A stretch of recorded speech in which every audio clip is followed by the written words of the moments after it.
Olá, meninas, boa noite, sejam todas bem-vindas. Agora, a gente já conectou o seu áudio, já testamos, já estão com atividades em mão.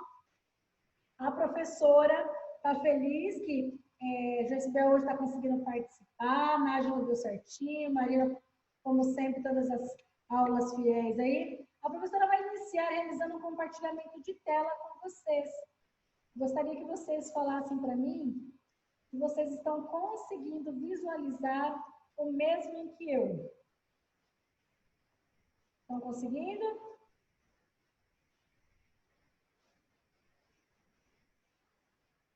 Vocês estão conseguindo ver? Me ajuda aí. Ô, Marina, sua linda. Ajuda. Sim. Está conseguindo ver? Sim. Então tá bom. Maravilha. Então aí, ó. Para início de aula, a professora vai fazer o quê? Realizar ali o print de tela. Peraí, deixa aqui eu fazer esse registro, né? Bacana no começo de aula, vou colocar lá no grupo. Então, mesmo que tenha gente escurinho, dá aquele sorriso bonitão. A professora agora vai colocar lá no grupo para o pessoal saber que a gente já começou a aula. E aqui, estão conseguindo ver o mesmo que eu? Então, eu vou iniciar com a frase que ela diz o seguinte: só os tolos sabem de tudo, porque os sábios, eles aprendem algo novo todos os dias. Agora, eu vou falar uma coisa assim, tá? Lá bem forte no seu coração. O que você fez na data de hoje para te tornar um pouco mais sábia? Não só a nível de conhecimento, não só a nível disso que você está vendo, desse corpo, sua parte espiritual. Vamos todos os dias, se possível, fazer algo para que nós possamos evoluir como pessoa, como cristãos, como filhos, como pais. Porque aqueles que não entendem a essência, não entendem que ninguém sabe de tudo nessa vida. E que vamos fazer útil o nosso tempo disponível. Ah, não tenho tempo disponível. Vamos reservar pelo menos 10 minutinhos para um agradecimento a Deus, para ver espiritualmente como é que a gente faz. Porque esse momento de agora é um momento que nós estamos fazendo o quê? Cultivando o nosso crescimento profissional. Porque a professora gosta de estimular esse crescimento profissional de vocês. Gosta de estimular a memória. Eu sempre falo, eu fico, ô Marina, socorre! O que a gente aprendeu? Ô Nájila, quando eu fico chamando assim, é para a gente guardar. Agora, aquela breve revisão.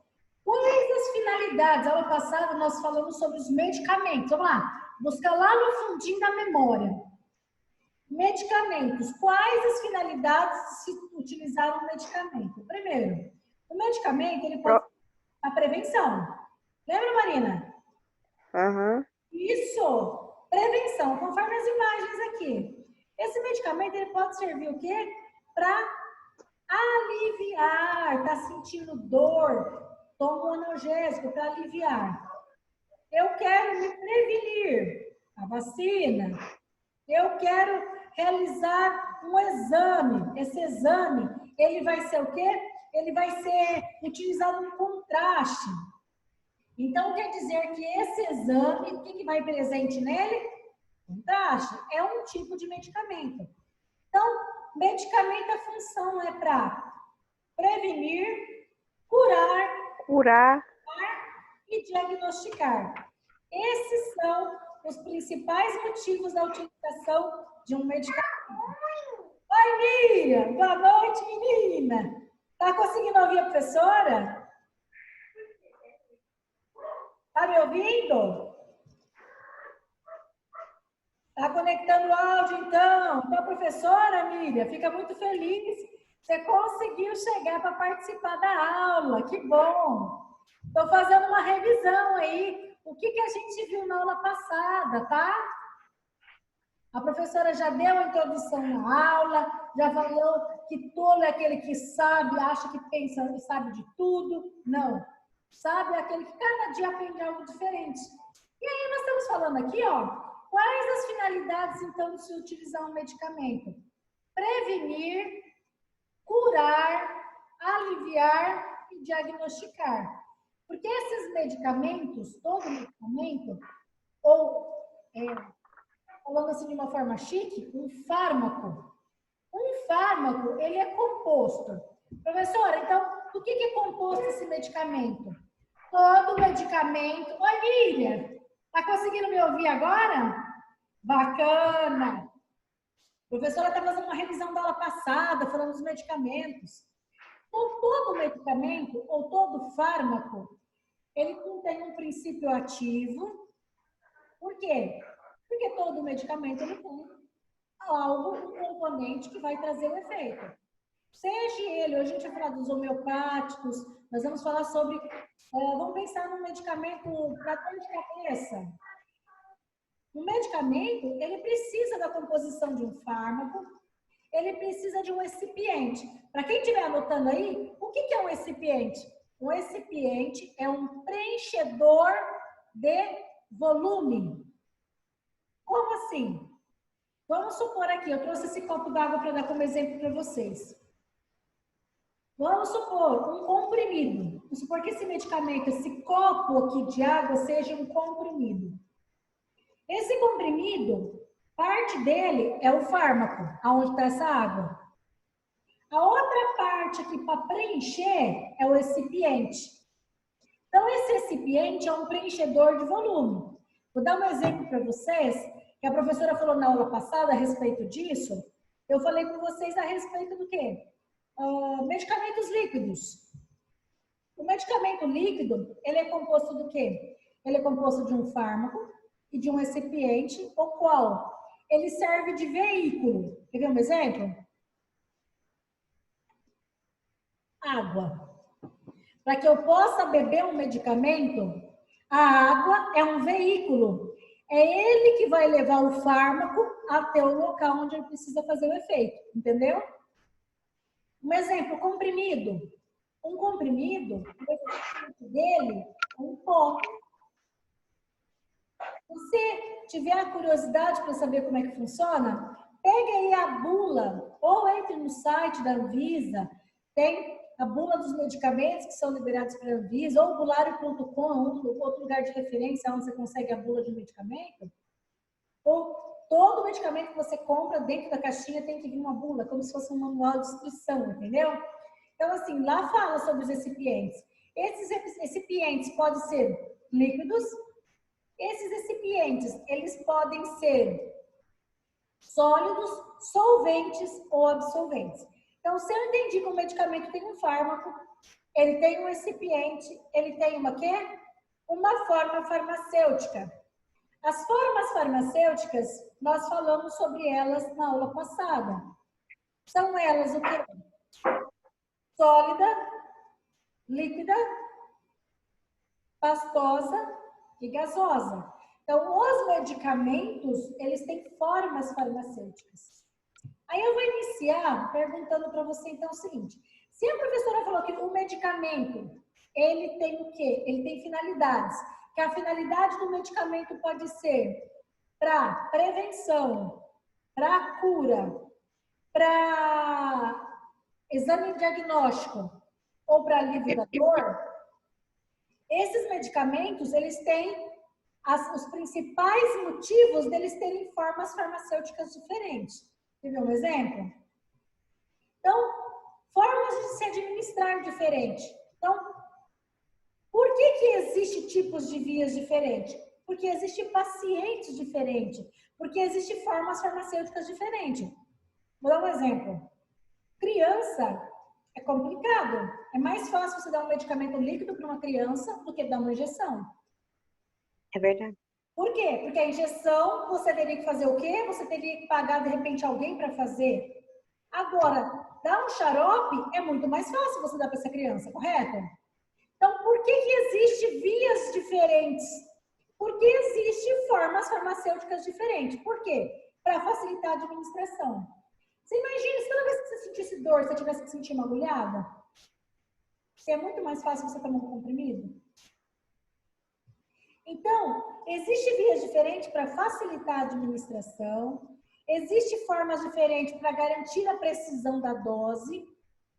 Quer ver um exemplo que muitas pessoas acabam fazendo errado? Vou dar exemplo para vocês a inalação. Como as formas farmacêuticas, elas são diferenciadas, a professora vai colocar vocês um minutinho aí, então, para pensar. Por que essas formas são diferenciadas? Adivinhem por quê? Porque a professora só vai fazer a finalização. Eu já fiz a chamada, mas eu fiquei muito feliz, porque Miriam conseguiu, né, Miriam, participar. Eu vou presença para você, viu, meu amor? Espera aí. Coraçãozinho só não bateu forte 100% porque faltou a aula, ó. A professora colocou presença, tá bom? Então, vamos dar continuidade. Obrigada, Carla. Então, assim, por que existem formas de administração diferentes? Por quê? Eu vou dar um exemplo sobre o erro. Tem algumas mães que fazem inalação em casa e elas pegam lá, tá lá, 5 gotinhas. Ela fala, ai, só 5, é muito pouquinho. Aí, vamos colocar umas 10? Pode ter um problema. É mais fácil fazer isso, né? Só que você pode fazer o coraçãozinho dessa criança bater tão forte que ela tem uma parada cardíaca. Deus me livre. Por causa de 5 gotinhas, você pode matar uma criança. Aí você fala, é gota, mata. Então, volto lá à pergunta. Por que existe diferentes tipos de vias? Porque existem pacientes diferentes. Adulto, idoso, criança. Cada um é de uma forma. Então, formas de administração para facilitar, formas de administração para garantir a precisão da dose e formas para proteger as substâncias durante o percurso do organismo. Hoje, a professora vai dar um início, e na próxima aula eu vou dar continuidade, falando sobre formas farmacêuticas diferentes. Por que proteger a substância durante o percurso? Porque tem diferença, e a próxima aula eu vou falar sobre isso. Comprimido, cápsula, cápsula gelatinosa e drágia. Qual é a diferença? Cena dos próximos capítulos. Eu só quero que você anote aí hoje que existem formas diferentes para se proteger desse medicamento. E ainda, para garantir a presença no local da ação. Então, a pergunta é, a professora pergunta lá na atividade para você, por que existem formas de administração diferentes? Você vai responder isso aí. Que é para facilitar, para garantir, para proteger e garantir a presença do local. Ok? E ainda, para facilitar a ingestão. Ok? Então, assim, se tiver com dúvida, aqui, ó, na parte de baixo, tem emoções ali. Você pode pegar, coloca para a professora ali assim, ó, ergue a mãozinha. Pode pôr bate-papo, o que vocês quiserem colocar e tiverem dúvida, a professora para e explica, tá? Então, vamos dar continuidade. Já que a professora falou que existem formas diferentes, existem vias de administração diferentes. Quando a professora falar a palavra enteral, quer dizer que todo medicamento que é enteral, ele faz o quê? Você toma ele, ele vai descer até onde? Até o intestino. Opa, para me repetir a pergunta, a professora vai repete. A professora repete o seguinte: por que existe diferentes tipos de via? Conseguiu entender, Jacibel? Então, a resposta é o seguinte: por que existe diferentes tipos de via? Para quê? É na página 23 que a professora está falando. É para facilitar a administração, para garantir a precisão da dose, para proteger essa substância para ela chegar no local correto no organismo, garantir a presença no local de ação. Isso aqui que eu estou apresentando como imagem é um supositório, tá? Então, o supositório, ele é para ser colocado aonde ele vai fazer a ação. E diferente do que as pessoas pensam, o supositório não é só para evacuar, não. Tem pessoas que têm dificuldade de engolir medicamento, o médico pede para colocar, tem medicamentos que eles têm em forma de supositório. Para criança, principalmente. Criança que toma medicamento e vomita, tem algumas formas farmacêuticas que são em forma de supositório.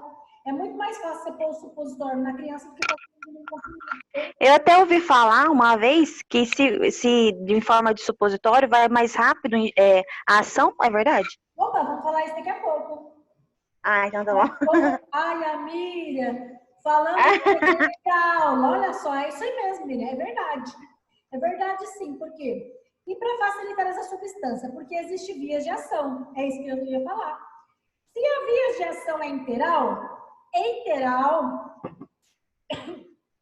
qual que é o nome, perdão, qual que é o nome do médico que cuida do estômago? É o... Ai, Eu esqueci. vou dar uma dica. Começa com gastro, Gastro! termina com enterologista. Aê, ó, gastroenterologista. Por quê? Gastro porque ele Eu cuida, só sabia do gastro. gastro porque ele cuida do estômago. Lembra do sistema digestório? Boca, faringe, esôfago, estômago, intestino delgado, intestino grosso, reto e ânus. E os três que anexam o sistema digestório, que é o fígado, o pâncreas e a vesícula biliar. Então, o gastroenterologista é o profissional que cuida do estômago e do intestino. Então, entero quer dizer intestino. Sabe por quê? Porque é no intestino delgado, ele é o primeiro, que é absorvido o quê? Os nutrientes daquilo que a gente come. E ele manda lá para o fígado. Aí o fígado é que faz a metabolização de quem? Dos medicamentos e dos alimentos. É o fígado que pega esse alimento e manda na corrente sanguínea. Ou ele vai lá mandar para o rim, ou ele vai mandar para o intestino grosso, que vai virar fezes. No intestino delgado é feita a absorção de sais, de nutrientes. No intestino delgado é isso, no intestino grosso é a água. Então, quem não bebe muita água tem dificuldade em defecar. Por quê? Porque ali no intestino grosso, ele absorve toda a água para poder fazer com que esse bolo fecal saia mais rápido. Se você bebe pouca água, você tem dificuldade em evacuar. Por quê? Porque é ali que é esse funcionamento. Então, os medicamentos, eles são administrados via gastrointestinal, ou seja, pela boca, via oral, via enteral. É a mesma coisa. Para enteral, tudo aquilo que não é administrado nem pela boca.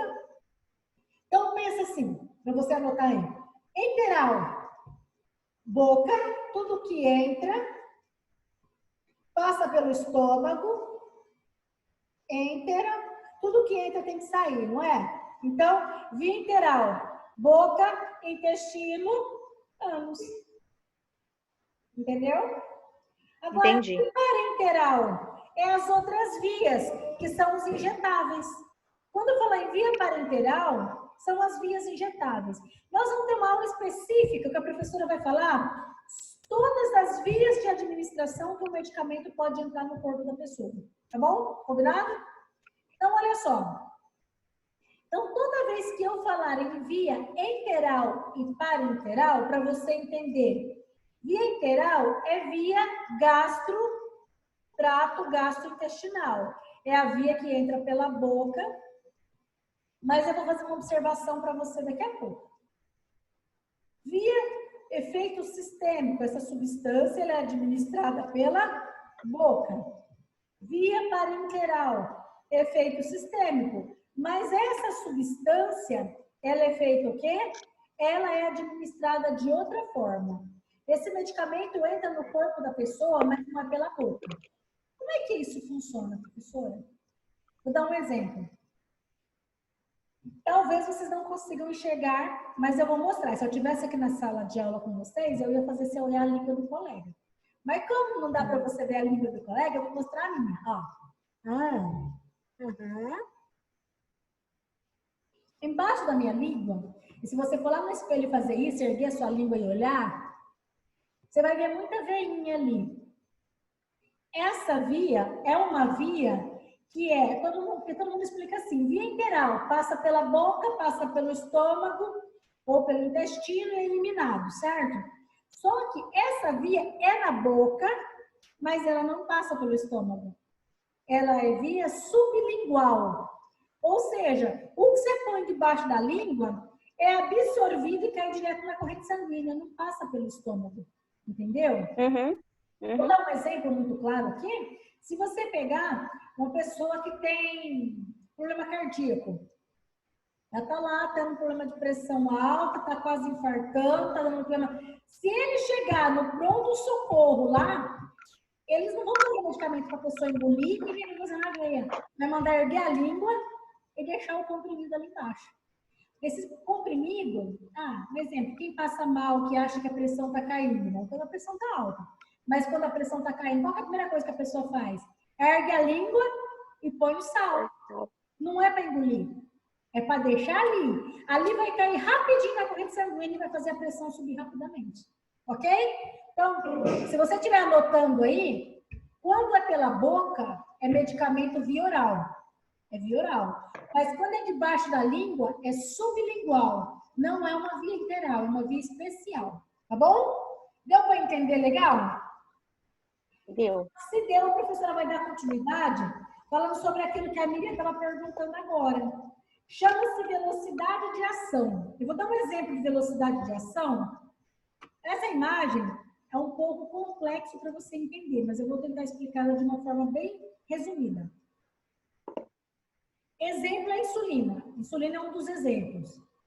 Tem insulina que a ação dela é ação lenta. Tem insulina que a ação é ultra lenta.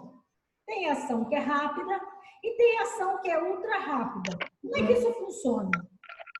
Insulinas antigas que são vendidas em algumas farmácias, não é toda farmácia que ela vende insulina, tá?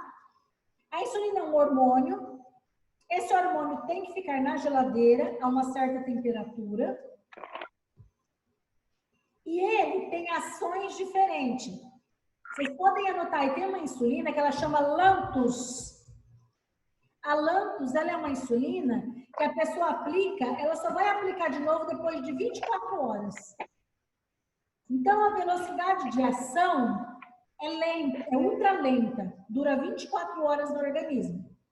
Então, quem está anotando aí, tipo, Marina gosta de anotar bastante. Ó, Marina, então, para você aqui, para que você possa entender, então, a insulina, que o nome dela é Lantus, a ação dela no organismo é 24 horas, tá? É ação ultralenta. É aqui, ó, conforme a professora está seguindo essa imagem aqui, ó. Essa ação ultralenta, essa ação, e tem ação ultralenta para absorção, tá aqui, ó. Glardina, a glardina é a Lantus, tá? Dura 24 horas no organismo do paciente. Existe um outro tipo de ação de insulina que ela é lenta, e existe a ação ultralenta. A letra é a NPH. Aqui, ó. A NPH é aquela que as unidades de saúde fornecem para o pessoal. A Lantus não. Ela é uma insulina que o paciente só consegue se ele entrar com ação judicial pelo Estado. Algumas farmácias vendem, é vendido assim por refil. Ó, para você ver a diferença de preço, a Lantus, ela está em torno de R$150 cada refil desse. Há pacientes que ele usa em torno de 4 a 5 por mês. Então, se você deixar uma caixinha desse vizinho cair, é R$750 no chão. Então, são medicamentos assim, você fala, nossa, mas por que essa insulina é tão cara? É porque ela é o mais próximo que o corpo produz. Ela tem uma velocidade de ação ultra lenta, para que o paciente não fique se picando mais que uma vez no dia. É uma vez só que ele toma. Então, é uma insulina de última geração. Essa outra aqui, ela é uma insulina, essa aqui é sintética. A NPH é uma insulina que ela é produzida à base de... fugiu a palavra. Pâncreas de animais. Tem insulina que é bovina e tem insulina que é suína. Você fala, professora, então é feita a base de hormônio de porco, de boi? É. E essas são as primeiras insulinas que foram inventadas. Porque até uma certa época, se alguém tivesse diabetes, a pessoa morria. Não tinha o que fazer. Até haver os estudos e fazer um levantamento, que foi criado a insulina humana, chama o Molin. A Molin, ela foi criada a partir do quê? A partir de hormônio, tanto de boi quanto de porco. Velocidade de ação ainda. Insulina regular. O paciente toma, ele só pode comer 30 minutos depois que ele fez. Então, a ação dela é rápida. Mas existe uma outra, que é uma log, a ação dela é ultra rápida. O paciente acabou de fazer, 10 minutos ele pode comer. Entenderam como? Um exemplo, eu dei especificamente o tratamento para diabetes aqui para vocês. Mas eu vou dar outro tipo de exemplo aqui para que você possa entender. Assim, ó. Quer ver um exemplo? Miriam, você está com dor de cabeça. Você vai tomar um remédio para fazer ação imediata ou para fazer ação daqui 6 horas? Imediata. Então, a classe dos medicamentos são os analgésicos. Os analgésicos, as velocidades de ação do medicamento é diferente do outro. Um paciente que toma um medicamento controlado, e esse medicamento é o quê? A professora está cortando o áudio. Isso. Pode sim, viu, Jaicibel? A Jaicibel está perguntando aqui assim para a professora. Professora, a insulina tem que ficar em uma caixa térmica e não pode ficar na porta da geladeira? Realmente, uma recomendação que se dá é que não se deixe a insulina na porta da geladeira. A caixa térmica, Jaicibel, você utiliza ela, no caso, quando você vai transportar. Vamos supor, quando o cliente vai até a farmácia, ou você fornece o medicamento numa caixa térmica, ou ele tem que levar. Quando ele é fornecido pela rede pública, município, você tem que levar. Quando é via estado, se você não levar nem entregar, eles te entregam. Você tem que comprar, tá? Professora, se ele está em casa mesmo, pode estar, então, aberto numa vasilhinha, mas dentro da geladeira? Ele pode ficar na geladeira. Ó, a recomendação que é dada é de acordo com o laboratório, mas normalmente é assim. Independente de qual laboratório ou tipo de insulina, não se deixa na porta. E nem muito próximo ao freezer. Porque o correto é ela ficar em temperatura ambiente, correto? Se você abrir ela dentro da caixinha, vem na recomendação, para que ela fique até 26 graus. Só que, por que alguns profissionais falam coloca dentro de um Tupperware tampadinho na geladeira? Porque Rio Preto, a temperatura varia. Varia entre 36 e 38 graus. Se você deixar para fora, corre o risco dela estragar, entendeu? Por isso que fala, se após aberto, pode ficar fora da geladeira. Mas desde que fique fora da geladeira, na cozinha.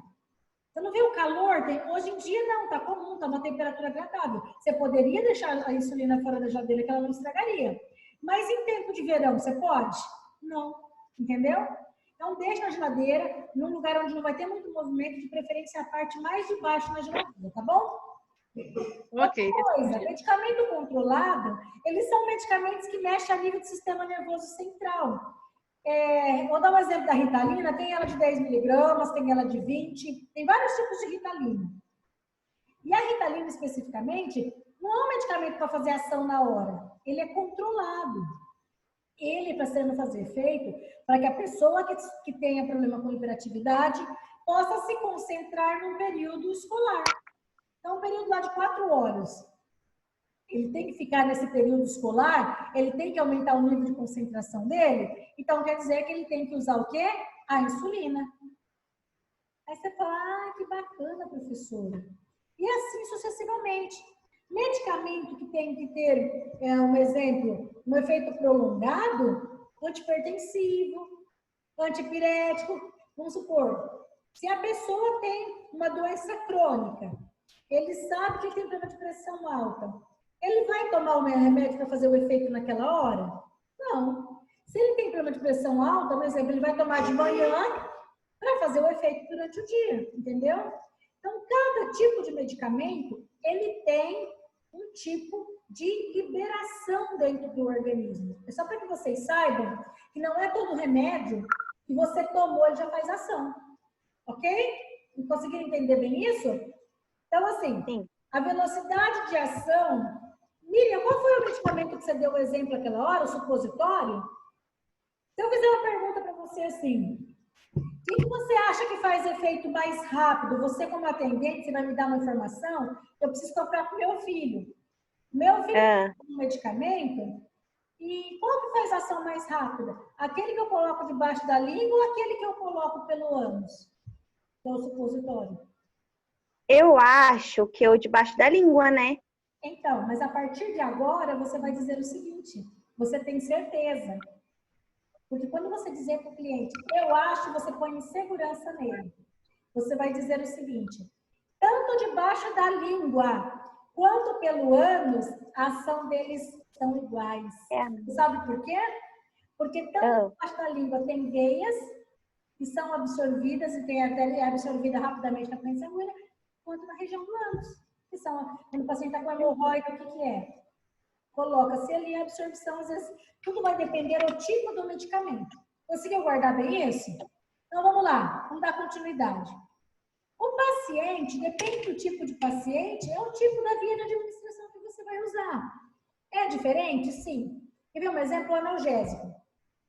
A professora já falou isso anteriormente, mas eu vou reforçar. Você vai lá e tua mãe te ensina que é 1 gota por quilo. Então, se você tiver com 100 quilos, você vai tomar 100 gotas? Não. Não, de jeito nenhum. Cada paciente é de uma forma. Adulto... Eu vou ter que tomar 73. Pode não.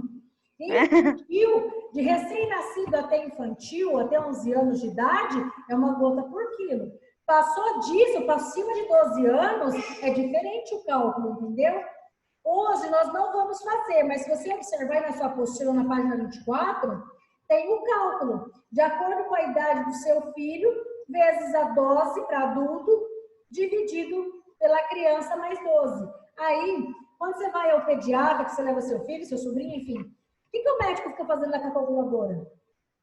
Ele fica fazendo isso, ele fica calculando, ele fica usando essa tabela aqui, porque às vezes ele não sabe de cabeça. Ninguém é obrigado a saber de cabeça. Então, tá aqui, ó. Essa regra você pode pôr para qualquer pessoa. Utilizando essa regra, você consegue fazê-lo, tá? Dando continuidade, então, eu falei para você. Então, é considerado adulto a regra para se tomar medicamento acima de 12 anos, tá bom? Agora, vamos falar sobre fórmulas farmacêuticas. Quando eu falar em forma, é formato. Qual que é o formato de um medicamento? Esse medicamento pode ser líquido, sólido, ele pode ser gasoso, ele pode ser pastoso. Isso é forma. Agora, eu quero que você entenda a diferença de algo chamado fórmula. Então, o que é uma fórmula farmacêutica? É a descrição da quantidade qualitativa dos componentes que tem dentro de uma fórmula. Como assim? Se você for trabalhar numa farmácia de manipulação, dentro dessa farmácia de manipulação, você vai receber fórmulas. Essas fórmulas podem ser oficinais, magistrais ou especializadas. Oficinais são aquelas cuja forma são descritas na farmacopeia. O que é farmacopeia? É como se fosse um dicionário onde consta tudo e quanto é tipo de fórmula que já foi criada. Lembra na primeira aula que a professora explicou para vocês os registros, como que era feito? A farmacopeia é como se fosse o local geral. A partir da próxima aula, nós vamos continuar aqui, ó, falando das fórmulas. O que é a fórmula oficinal? Qual que é a magistral? Como que eu vou saber diferenciar qual que é qual? Isso aqui, ó, vamos dar continuidade na próxima aula, então, falando para que vocês saibam diferenciar uma fórmula farmacêutica da fórmula farmacêutica, tá bom? Então, hoje eu vou encerrar falando para vocês o seguinte. Nós comentamos sobre por que a gente usa vários tipos de via. Vamos dar continuidade falando sobre os conceitos dos medicamentos. E eu vou encerrar a aula falando